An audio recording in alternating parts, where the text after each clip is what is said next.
बिस्मिल्लाहिर्रहमानिर्रहीम। अस्सलाम वालेकुम नाज़रीन, स्पोर्ट्स गपशप विद जुनैद खलील नैनीताल वाला ये पॉडकास्ट हम आपके सामने पेश करते हैं। मैं हूं आपका मेज़बान डॉक्टर बुलंद इकबाल। मेरे साथ मौजूद हैं group managing director मेडिकैम group of companies और वेटरन क्रिकेटर जनाब जुनैद खलील नैनीताल वाला। अस्सलाम वालेकुम सर, खुशामदीद कहते हैं।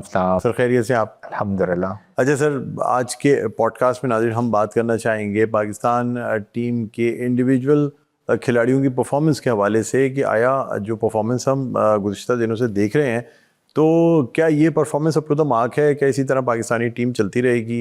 हमने देखा, हमने मुख्तलिफ सीनियर खिलाड़ियों को हटाया, हम यंगस्टर्स की टीम लेके आए, लेकिन क्या वजह है कि हम एक टैलेंटेड कौम होने के साथ साथ फिर भी हम जो है वो एक टैलेंटेड कौमी क्रिकेट टीम नहीं आगे पेश कर पा रहे हैं? हमारे यंगस्टर्स शायद उस तरीके से परफॉर्म नहीं कर पाते। हमें बार बार अपने सीनियर खिलाड़ियों का ख्याल आता है कि शायद वो अगर टीम में होते, शायद बाबर आजम कुछ परफॉर्म कर जाता है, शायद मोहम्मद रिजवान कुछ परफॉर्म। क्यों ऐसा करना पड़ता है? यंगस्टर्स क्यों नहीं परफॉर्म कर पा रहे हैं? इस पर बात करेंगे। सर क्या कहते हैं आप?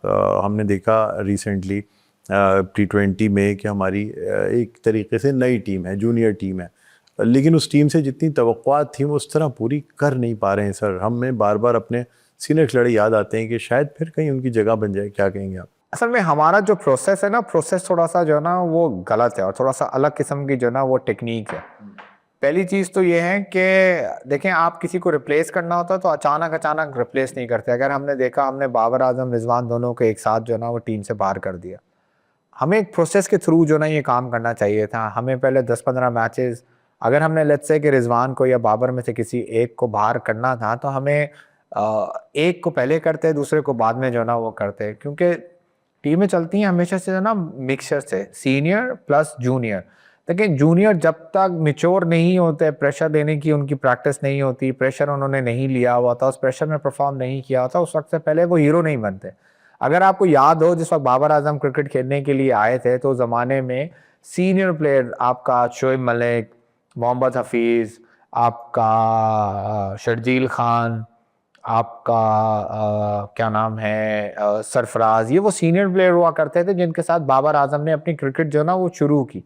वहाँ पर सीनियर जो है ना वो उनको बैक भी करते थे और जहाँ पर मौका लगता था वहाँ पर आके जो है ना वो डिफरेंट किस्म की क्रिकेट भी खेला करते थे। एंड देन इट टाइम आया जहाँ पर बाबर आजम इटसेल्फ खुद सीनियर जो है ना वो बन गए, जिस वक्त ये लोग सब जो है ना वो इंटरनेशनल क्रिकेट से या लीग क्रिकेट से जो है ना वो रिटायर हुए। And then he become a senior. अब इवेंचुअली आप जिस वक्त नए लड़के को, या let's say take the example of Sahibzada Farhan, जिस वक्त इनको आप टीम के अंदर लेकर आए तो उसके अंदर आपको ये ज़रूरी था कि आप बेसिकली बाबर आजम या रिजवान में से किसी एक को अपने साथ लेकर चलते, ताकि ये जो जूनियर्स हैं इनको किसी ना किसी तरीके से इनको वो मौका मिल जाता, वो प्लेटफॉर्म मिल जाता जहाँ पर वो परफॉर्म करने में कामयाब हो जाते। अब मसला हमारे साथ ये है कि हम जूनियर वर्सेस सीनियर जो है ना वो करते हैं एकदम एकदम, या तो हम नई टीम ले आते हैं या हम एकदम जो है ना पुरानी टीम ले आते हैं। तो मिक्सचर के ऊपर से जो है ना हम थोड़े से गायब हैं। हमें ये मिक्सचर को कायम रखना चाहिए और at the end of the day ये सोचना चाहिए कि हमेशा अच्छी टीमें वो बनती हैं जिनके कॉम्बिनेशन अच्छा बनता है। हम इंडिया को देखें, हम ऑस्ट्रेलिया को देखें, तो वो उनका भी यही तरीक़ेकार है। मैक्सवेल को अभी भी जो है ना वो लेकर चल रहे हैं। आपका सेम इसी तरीके से जिस वक्त तक सूर्य कुमार यादव सीनियर नहीं हुआ था, उस पहले तक जो है ना वो विराट कोहली, रोहित शर्मा को अपने साथ लेकर चल रहे थे। एंड देन ऑटोमेटिकली एक अच्छी बेंच बनाते हैं और उसके बाद फिर at the end of the day seniors को आहिस्ता आहिस्ता पीछे करते हैं और जूनियर्स को हम आगे जो है ना वो रवाना कर देते हैं। अच्छा सर, अब जैसा कि हमने देखा कप्तान सलमान अली आगा पे एक इजाफी जिम्मेदारी कप्तानी की डाल दी गई। आप समझते हैं कि अगर कप्तानी नहीं मिली होती तो शायद बेहतर खेल रहे होते? क्योंकि कप्तानी मिलने के बाद से उनकी अपनी पर्सनल परफॉर्मेंस भी कुछ खास नहीं आ रही है, और मज़े की बात यह है कि कप्तानी के डिसीजंस भी कोई ऐसे खास नज़र नहीं आ रहे हैं जो मैच को बिल्कुल टर्न कर दें। देखिए, एशिया कप का फाइनल खेलना कोई छोटी चीज़ नहीं है। आपका ट्राई नेशन जो है ना after a very long time जीतना, चाहे उसके अंदर आप अफगानिस्तान को जो है ना सोचें कि इट्स अ वीकर टीम, ऐसा नहीं है। Afghanistan is one of the best T20 जो है ना वो टीम, और हमने ये देखा भी कि लास्ट वर्ल्ड कप के अंदर उन्होंने सेमीफाइनल जो है ना वो खेला है। तो आप उनको अंडर एस्टिमेट नहीं कर सकते। तो इवेंचुअली आप या बिल्कुल सही कह रहे हैं कि Salman Ali Agha is not wow, लेकिन at the end of the day आपके पास चॉइस क्या है? फिर दोबारा से पुराने एक्सपेरिमेंट्स करने के लिए जाएंगे, ये इवेंचुअली एकदम से टक करके नया जो ना कप्तान ले आएंगे, उसके बाद फिर टीम आपकी मिक्सिंग हो जाएगी, फिर आप एक एक्सपेरिमेंट की तरफ चले जाएंगे, फिर आप दोबारा ये बोलना शुरू हो जाएंगे कि यार ये क्या होना शुरू हो गया, फिर हम यंग टीम जो ना वो खिला रहे हैं। तो आई थिंक 1 or 2 years आप उनको पूरा टाइम दें खेलने का, परफॉर्मेंस का देखें। अभी आगे हमारा T20 वर्ल्ड कप आ रहा है, लेट्स से उनको उस तक तो आप खिलाएं और उसके बाद सोचेंगे अगले 2 साल के लिए हम क्या नया जो ना हिकमत अमली बनाएंगे। सर कहते हैं पाकिस्तान में 10-15 लड़के हैं, इनके अलावा हमारे पास कोई और सेकंड लाइन है ही नहीं, इन्होंने ही घूम घूम के खेलना है, एक टूर्नामेंट ड्रॉप होगा अगले में आ जाएंगे, लेकिन इससे कोई फ़र्क नहीं पड़ेगा। आप क्या कहेंगे सर?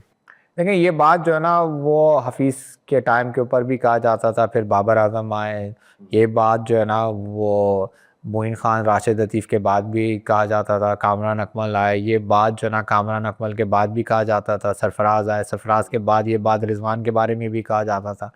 तो आई डोंट थिंक सो कि पाकिस्तान के अंदर किसी किस्म की कोई टैलेंट की कमी है, बस बेसिकली मौक़ों की कमी है। मौक़े जिस दिन बनना शुरू हुए, अब हम थोड़ा सा एनालाइज़ करने के लिए बैठते हैं कि हमारे प्लेयर्स के साथ प्रॉब्लम्स क्या हैं। देखिए हमारे यहाँ लीग्स जो ना इट्स वेरी शॉर्ट, हम सिर्फ और सिर्फ 6 टीमों के साथ जो ना PSL खेल रहे हैं।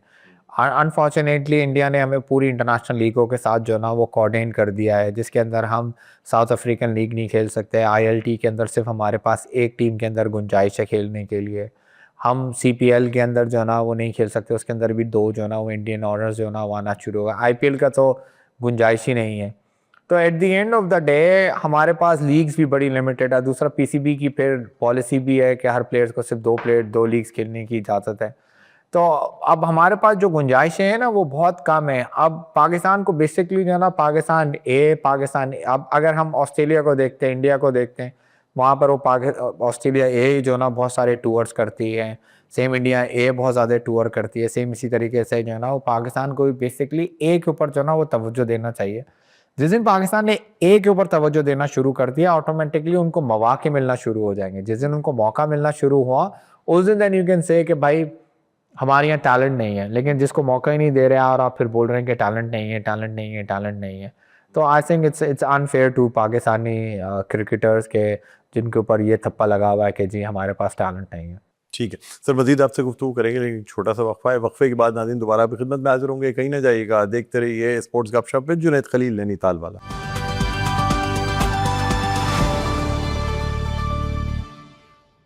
जी नाज़रीन, वेलकम बैक। एक दफ़ा फिर आपको खुशामदीद कहते हैं पॉडकास्ट स्पोर्ट्स गपशप विद जुनैद खलील नैनीताल वाला। मैं हूं आपका मेज़बान डॉक्टर बुलंद इकबाल। मेरे साथ मौजूद हैं जुनैद खलील नैनीताल वाला, जिनसे हम ब्रेक पे जाने से पहले नाज़रीन बात कर रहे थे कि क्या पाकिस्तान टीम में अब टैलेंट ख़त्म हो गया है, या क्या वजह है कि वही लड़के बार बार गलतियाँ करते हैं, एक दफ़ा निकाले जाते हैं, फिर अगली टूर में आ जाते हैं। जिस बैट्समैन पे हम इन्हिसार करना शुरू होते हैं, वो बैट्समैन परफॉर्म करना छोड़ देता है। जिस बॉलर पे हम इन्हिसार करना शुरू होते हैं, वो बॉलर विकेट लेना छोड़ देता है। क्या वजह है, क्या अलमिया क्या है? हम अपनी एक मैच्योर परफॉर्मेंस, एक अच्छी कारकर्दगी क्यों नहीं दिखा पाते दुनिया की? लेकिन हम अनप्रिडिक्टेबल हैं। हम दुनिया की किसी भी टीम को हराने का हुनर रखते हैं और दुनिया की कमज़ोर तरीन टीम से हारने का भी हुनर रखते हैं। सर क्या कहेंगे, बॉलर्स की बात करें या बैट्समैन की बात करें, वो क्वालिटी नहीं नज़र आती सर, कंसिस्टेंसी नहीं नज़र आती। किसी एक मैच में कोई एक चल गया तो पाकिस्तान टीम जीत गई, और अगर गिरे तो सारे के सारे ही पता चला कोई डबल फिगर में गया ही नहीं, सारे ही आउट हो गए। क्या कहेंगे आप? देखिए दुनिया जो ना बिल्कुल डिफरेंट एंगल से जो ना काम करे और हमारे यहाँ बिल्कुल डिफरेंट एंगल से जो ना वो काम होता है। अगर हम ऑस्ट्रेलियन क्रिकेट की एग्जांपल लें तो उनके यहाँ जूनियर से जो ना वो काम होना शुरू होता है। उनके यहाँ एक स्टैट्स की कलेक्शन होना शुरू होती है from a very early age के आपकी बैटिंग कैसी है, आपकी बॉलिंग कैसी है, आपकी फील्डिंग कैसी है, और आपकी बॉलिंग और बैटिंग कौन सी टीम के खिलाफ, कौन से बॉलर्स के खिलाफ, कौन से बैट्समैन के खिलाफ जो ना वो हो रही है। पूरा एक एनालाइजिंग जो ना उनका सॉफ्टवेयर एक सिस्टम जो ना मौजूद है। उसी स्ट्रक्चर को वो आहिस्ता आहिस्ता आहिस्ता लेकर ऊपर लेकर जाते हैं, और उसके बाद जो ना वो अपना उनका डोमेस्टिक लेवल जो ना वो शुरू होता है। उसके बाद अगर हम उनका बिग बैच देखें, सब बिग बिग गेम, 10 टीमें उसके अंदर जो ना वो पार्टिसिपेट करती हैं, और सब बिग मेला इनफैक्ट, और उसके अंदर वो कोशिश करते हैं कि इंटरनेशनल प्लेयर्स कम से कम जो है ना उसके अंदर पार्टिसिपेट करें, और इटसेल्फ उनके प्लेयर्स की ऐसी क्वालिटीज़, इनफैक्ट उनके अपने इंटरनेशनल कम से कम पार्टिसिपेट कर रहे होते हैं, क्योंकि उनके सीरीज़ जो ना उस वक्त चल रही होती है। हमने बहुत ही कम वार्नर को, या हमने स्टार्क को, या हमने उस ज़माने के स्टार्स रिकी पॉन्टिंग वगैरह को जो ना बिग बैश में जो ना वो खेलते हुए देखा। वो कोशिश ये करते हैं कि जो उनके फर्स्ट क्लास क्रिकेटर्स हैं उन्हीं को ज़्यादा से ज़्यादा मौका मिले और वहीं से वो टीम पिक करके इंटरनेशनल क्रिकेट की तरफ लेकर आते हैं। अगर हम अपने पड़ोसी मुल्क को देखें जो बेसिकली जो है ना इस वक्त इंटरनेशनल क्रिकेट को डोमिनेट कर रहा है, तो उनके यहाँ लीग क्रिकेट जो ना बहुत बढ़ गई है। उनके यहाँ हर एक रीजन की एक अपनी जो ना वो लीग है और उसको बेसिकली बीसीसीआई फंडिंग भी करती है, स्पॉन्सरशिप भी करती है और at the end of the day उसके अंदर जो उनके इंटरनेशनल प्लेयर्स हैं उनको भी मौका देती है कि वो जाएं और जाके उस लीग के अंदर पार्टिसिपेट करें। जैसे आपका इस वक्त आपकी अश्विन इंटरनेशनल क्रिकेट से रिटायर हो गए हैं और उनके पास क्रिकेट खेलने के मौके कम हैं, तो वो लीग्स में जाके बेसिकली पार्टिसिपेट कर रहे हैं और जूनियर्स को जो ना वो तैयार होना शुरू हो जाते हैं। सेम इसी तरीके से शेर अय्यर जो बेसिकली इंटरनेशनल क्रिकेट नहीं खेल रहे, वो बेसिकली लीग क्रिकेट के अंदर या इंडिया ए के अंदर जाके क्रिकेट खेल रहे होते हैं और बेसिकली वहाँ पर जूनियर सीनियर्स दोनों एक साथ जो ना मिलकर एक नया कॉम्बिनेशन जो ना तैयार होना शुरू होता है। तो इट्स बेसिकली जब तक आप प्रॉपर तरीके से दरख्त नहीं निकाल लगाएंगे तो आप फलों की उम्मीद कैसे रखेंगे। अनफॉर्चुनेटली पाकिस्तान जो ना वो दरख्त थोड़े से कम लगाता है and they expect a lot and we were very very very very blessed कि इवन हम इतने लिमिटेड वसाइल के बाद भी इंटरनेशनल क्रिकेट के अंदर हर एक टीम को compete करते हैं। यानी कोई भी टीम पाकिस्तान को इजी नहीं लेती, चाहे वो ऑस्ट्रेलिया हो, and they are always say कि भाई Pakistan is one of the biggest unpredictable team and this is right, क्योंकि हम टैलेंटेड हैं बट हमारा डायरेक्शन थोड़ी सी जो है ना वो वेवर्ड है। अगर हम अपनी डायरेक्शंस को ठीक करना शुरू करें तो शायद हमारी क्रिकेट आइंदा आने वाले 5 सालों में इससे बहुत बेहतर हो जाएगी और उसकी ज़रूरत ये है कि हम प्रॉपर लड़कों को मौके दें। आप देखें इंडिया का एक बिल्कुल यंग स्टार है अभिषेक शर्मा, जिसने पूरी क्रिकेटिंग को जो है ना वो हिला के रख दिया। उसका रीज़न ये नहीं है कि he is very talented, he is very talented और शायद ऐसी टैलेंट हमारे पास भी मौजूद हो, बट उसको क्या हुआ, इंटरनेशनल क्रिकेट आने से पहले उसने हेजलवुड को भी खेला, उसने जॉफर आर्चर को भी खेला, उसने स्टार्क को भी खेला, उसने राशिद खान को भी खेला, उसने अश्विन को भी खेला, उसने हर एक दुनिया के बेस्ट बॉलर्स हैं उनको लीग में ही जाके जो है ना वो खेल लिया।